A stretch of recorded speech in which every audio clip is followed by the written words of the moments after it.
Howdy, my gays, my nerds, my people of all genders and sexual orientations. This is Ethan Bonreal, and I'm back at it again with some more Earthbound. Last time we were here, we took Jeff, the kid in the back, and busted him out of boarding school and traveled through a dungeon to rescue Ness and Paula, the two kids in the front, from a zombie trap. I also talked about how one of my high school teachers had a gigantic penis that was always visible through his pants. And I also had another high school teacher who I had a crush on who had a gigantic heart that was always visible through his actions. Smiley face. This time around we're going to talk 90% less about penis, and we're going to move forward with the game, because Ness and Paula have been stuck in this room for like 2, maybe 3 episodes, and that is probably getting really old for them, so we're going to move forward. In this video, we are going to need to do a little bit of maintenance on our characters, and what I mean by that is our inventory is getting real junky, y'all, so we need to take care of that ASAP and get everyone squared away. Also, Jeff has some equipment upgrades waiting for him. So our first stop is the hotel, and we need to borrow their phone and ATM in order to drop off some of these items at the Escargo Express. But while I'm doing that, that gives me an excuse to ask how y'all are doing. What's up, y'all? Feel free to tell me how y'all are doing in the comments, or what's going on with you, or as always, if you have any questions for me. I have some really great viewers. Y'all are always really willing to talk to me, or just leave commentary about what you thought about the video, which is pretty neat. I really enjoy that y'all do that, so thank you. Oh, I don't want to have anything delivered, my bad. Let me call them again. Oh my god, actually I do need to talk to my dad, because he is probably wondering why we haven't called him, and he's gonna get annoyed and ask us to stop playing so much. And we need to call our mom too, so Ness doesn't get homesick. There we go, thank you, Mom.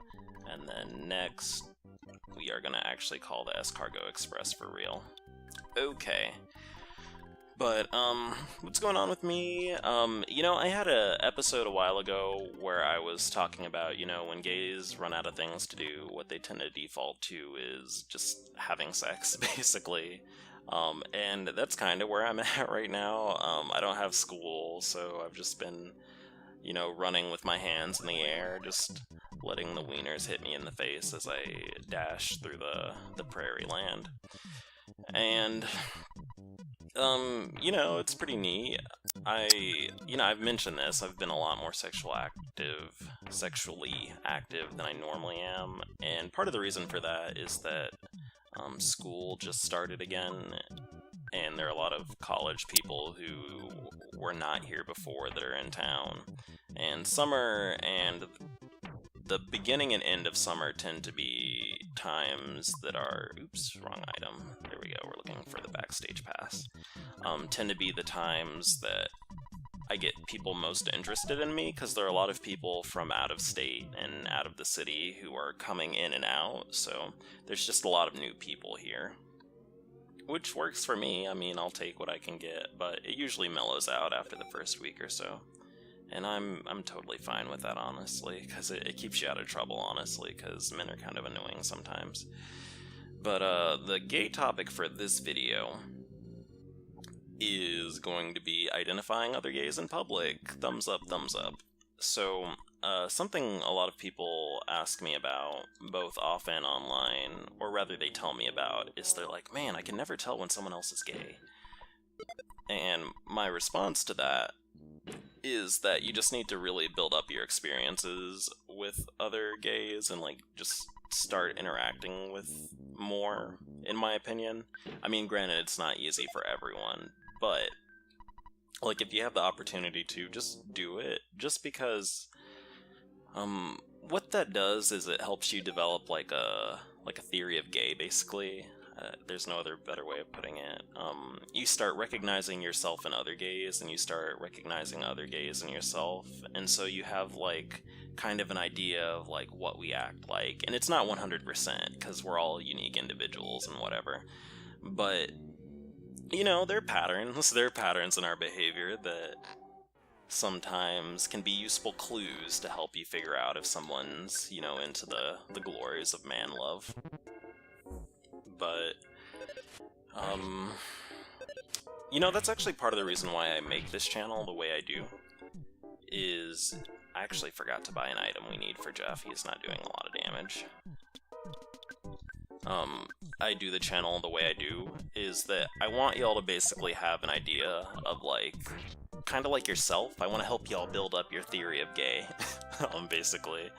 Because I know a lot of y'all basically are kind of new to gay stuff, or y'all are basically kind of isolated and you don't really have like a community or a lot of friends to rely on. So I'm trying to fill in for you there. But what I'm getting at is that I want y'all to, like, just basically have an idea of how things work, and have an idea of yourself, and do some self-exploration, and see that you have things in common with other people a lot of times. Because the thing that ends up happening with people when they ask me, like, how to tell if someone else is gay, is that they almost like clockwork, they tell me, you know, I don't really get along or, like, relate to other gays that well. And I ask them, and this is how it almost always goes, I ask them, well, what gays do you hang out with? And then they're like, well, none really. And then I'm like, so how do you know you don't get how do you know you don't get along with them? Because usually what happens is the only other gay person they knew was like the one other gay person that was out at high school with them, and then they didn't like that person for whatever reason. And so they just build all their opinions off of that. So y'all are probably wondering what the fuck had just happened on screen, if you're looking at the video. So that tent that we just ran into is a demon, and it tried to eat us, but lucky for us, we have some nerd powers at disposal, so we're gonna fire off this bottle rocket, and it is probably gonna one-shot this boss, which is handy for us. There we go. Oh, it didn't one-shot it. The last time I recorded this, or when I was practicing rather, it killed the boss in one hit, but that's fine. The bottle rockets are items that only Jeff can use, and they do a lot of damage, which is very handy for us. Oh shit, we got PSI flashed. Okay, whatever. So now our chance at hitting is going to be a lot lower, but we're fine because PSI does not check accuracy usually. It either works or it doesn't. And there's no chance of it really missing. There we go, it's dead. Yay, we killed the boss. Thumbs up, thumbs up. And we're only 7 minutes in, so we're gonna have to do a lot of walking in a little bit here. But going back to what I was talking about, I think that that's something people tend to really take for granted, is that, you know, we don't really have a lot of society really makes it hard for gay people to connect with each other, and so when you have, like, an idea or, like, stereotypes about gay people, and you've never really interacted with them, even if you are also gay, like, you should really examine that, basically, because I promise you that, we have a wide variety of behaviors that we exhibit, and that what you're doing in a lot of cases is using media stereotypes and thinking that those give you a good idea of what interacting with actual gay people in real life is like, and that's not it at all. Like, there are some things, of course, that hold true, but it's not it's not all rainbows and dicks, basically. Like, we have other things we're interested in. We're all complicated people. So the Apple Kid just called us, and he is telling us he invented zombie paper. It's like fly paper, but it works with zombies. And a meme in the Earthbound community for a while was basically like, what the fuck is zombie paper made out of? And the idea is that it's probably made out of human entrails or something, because why else would zombies want it so bad? But we are going to make use of that in a bit. He sent a delivery person to give us this zombie paper. And he's already here. Thumbs up. While delivering this pizza, this weird guy asked me to help him out. He wanted me to deliver this to someone named Ness, I guess, who is wandering around Threed or something. No one else knows about this, right? Let's just pretend that you're Ness, and I'll give this to you. Oh, hello, Ness. Just go along with me on this one, okay? I made the decision you're Ness no matter what. And we got the zombie paper. That's right, Ness. Wink, wink. I've done my duty and given you Apple Kids thingamajig. Well, goodbye. And he pieces right the fuck out. See ya, nerd. Okay, so now we need to take this zombie paper and we are going to place it in this circus tent and use these people in it as bait. JK. That's not necessarily what we're doing, but it is going to attract them to it. So what you do at this point is you just need to go to sleep in the hotel and wait for the next morning to roll around. And actually, what I'm probably going to do is I'm going to wander around town just a little bit to gain some levels, and then also pad this video. Pad this video a bit. Because this next stretch of land in Earthbound is, like, really, really fucking arduous. It is so annoying. They're fucking crocodiles that just, like, tear your face off and kill you in one hit, and it's a little bit frustrating. And then also, it's just a pretty long walk in general. It's almost like going through Peaceful Rest Valley for the first time, but I'd say it's a bit easier. So you'll probably want, like, actual practical advice instead of me just talking about this shit, for identifying other homosexuals. I don't know, you just build up, some things you notice. I would say that, you know, a lot of us tend to be a little bit more subdued in public, because that's how we learn to not get picked on in a lot of cases, so I don't want to be like all gays are shy, but at the same time, a lot of gays are taught to be shy so that they don't get bullied. What else? You know, sometimes we be wearing flip-flops, but not in a masculine way. I'm thinking about the Green Queen specifically. The homosexuals just love flip-flops for some reason. And that also became kind of like a meme for me in college, because I had never met so many people who just, like, literally wore flip-flops all the time until I started going to college and interacting with gays a lot. And I guess maybe it's just that casual look that it gives. I don't know what it is, because this is a kind of a side note. So the gays were, like, all wrapped up in, like, basically giving, like, a bro aesthetic for a while. I mean, they still are, kind of, but now the look is kind of like sexy suburban dad. But before, it was more like you want to look kind of like a frat bro. And so everyone would get, like, really douchey haircuts and wear cargo shorts, or those short shorts that like people in frats wear, and just really try to be about that. But I was never a big fan. I think part of it also was that people were, like, really into faux hawks at that period of time, and I just absolutely detest faux hawks with all of my business. All of my business? Yeah, all my business. We're gonna use that word. I detest faux hawks with all of my business, and I just can't get into them. But the gays, I just could not avoid it. they were obsessed with it. They also wanted to look like the folks off of Jersey Shore. I'm glad that died pretty quickly. Oh my god, that was a little bit too much for me. I couldn't get into it. I don't really care about, like, what other people do with their bodies and what they look like, but it's more that, like, they tried to adopt some of the personality stuff to go along with it, and that just really I really do not want to interact with I don't want to interact with people who just act like douchebags on purpose because they think it will get them laid. And if you don't understand what I'm talking about, I think that eventually you will, because part of identifying gayness is kind of noticing when gays are kind of trying to, this is going to be a really long conversation. When gays are trying to, like, recognize, or, like, gays are trying to emulate, like, a straight look. The thing is that, like, you have to, man, this is really hard to segue into. So you know how I just said that, like, for a while gays were going for that bro look, and the reason they're doing that is because they want to look like a straight guy, because that's the easiest way to get picked up in a lot of cases. But the thing is, inadvertently, when you try really hard to look straight, it just makes you look really gay. Does that make sense?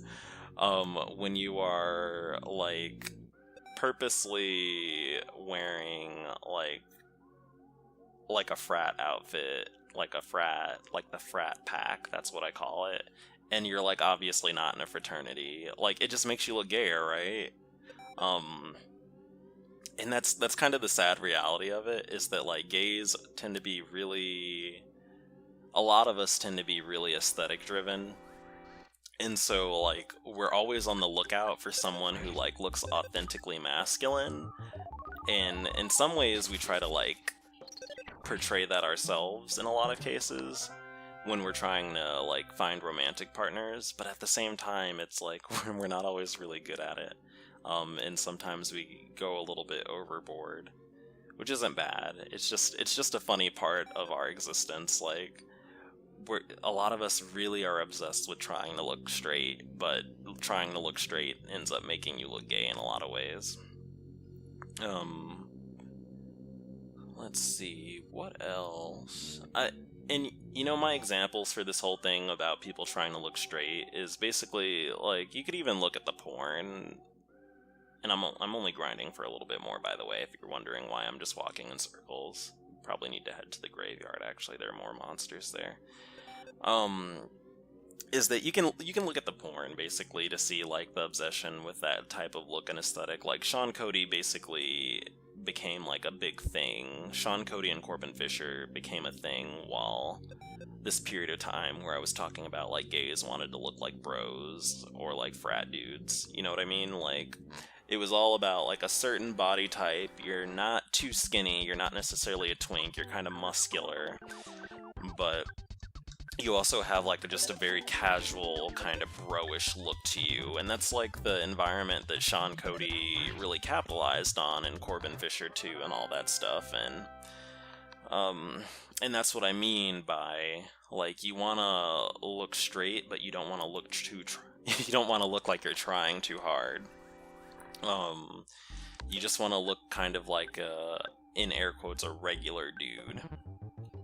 Which is hard for a lot of us to emulate, honestly, because we're not always about that aesthetic. But decidedly, it's been what's popular with people a lot. People really like that bro look. But man, that was actually a really long tangent. So, other than that, I think it's just about a feeling, really. Oh shit, I need to call my mom again. That's annoying. Ness is homesick. Oh, finally we leveled up. Okay, so we're gonna go to the hotel and call our mom, and then after we wake up in the hotel, the zombies are going to be gone because the zombie paper will have done its job. Ooh, we barely avoided that ghost.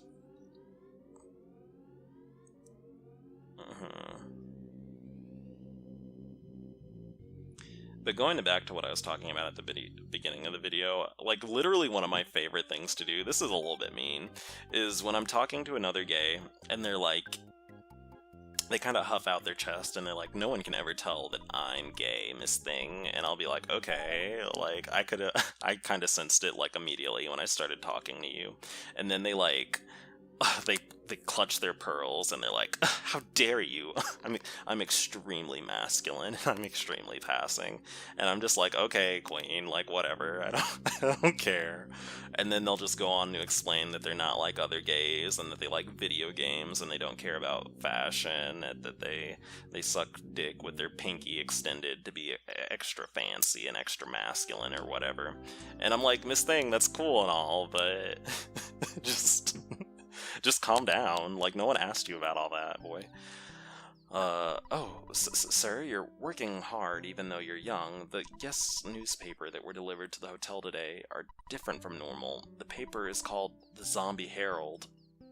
I'm scared, but let me tell you what's in it. The boogie tent falls, young human to blame. So, in Threed, you get a unique paper called the Zombie Herald that gives you the latest zombie updates, which is pretty cute. Oh, I like that. But now that we've slept, the zombies are going to be all trapped in the tent, and we're going to walk in. Yo, what's good, zombies? Oh shit, they're all on the floor stuck, kind of flailing around like Magikarp. What's up? There's no response. Could you help me? Maybe not. Well, these poor zombies are stuck. But good for them, honestly. They really don't need to be out there chewing on people. But what that means is that we can now move on to the next area of the game, and we're going to start making progress there, but I'm probably going to cut the video at like 25 minutes just because this is getting a little bit long, and then also, like I said, that area of land takes a while to get through. What else was I going to talk about? I don't know, maybe I should just talk about Earthbound. But, you know, I think I'm a little bit too paranoid about people wanting me to talk about the game, because, like, clearly if you're watching this, you're watching it for, like, the gay shit. Like, ultimately, Earthbound is probably not the most exciting gaming experience on the planet, which, it's a cute game, it has a lot of cute dialogue, a lot of cute shit happens in it. It's fun watching Ness travel the countryside, beating the shit out of people with a bat, but, you know, it's like, ultimately, it's just 16-bit sprites kind of bouncing around on the screen, doing whatever. And you don't even really see the combat. Actually, we should start using the skip sandwiches again. There we go, we're gonna eat that and use it to walk faster. I hope there aren't a lot of zombies down here. So there actually are still gonna be a few zombie enemies in these areas that are underground, just because they weren't in range of the zombie paper. And there are actually going to be a few zombies outside, too, which is a little bit annoying, but it's whatever. They're not even really that strong, honestly. Okay, let's try our PSI.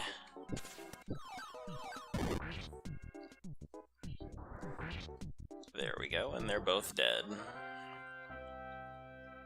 Maybe I should talk about what I was doing in college while I was playing this game. So I already talked about how, like, I moved in. What else should I say? You know, my first year of college, you know, I've said this before, it was probably one of the best times of my life, honestly. I had a lot of fun that year. I met a lot of people. What the fuck? Georg! Since you had the fly honey, I considered you a friend, but actually you're just a commoner. I am the mortal enemy of your kind. Rude? So this is like a little mini-boss here, but it's also extremely easy to murder, so we are gonna do just that.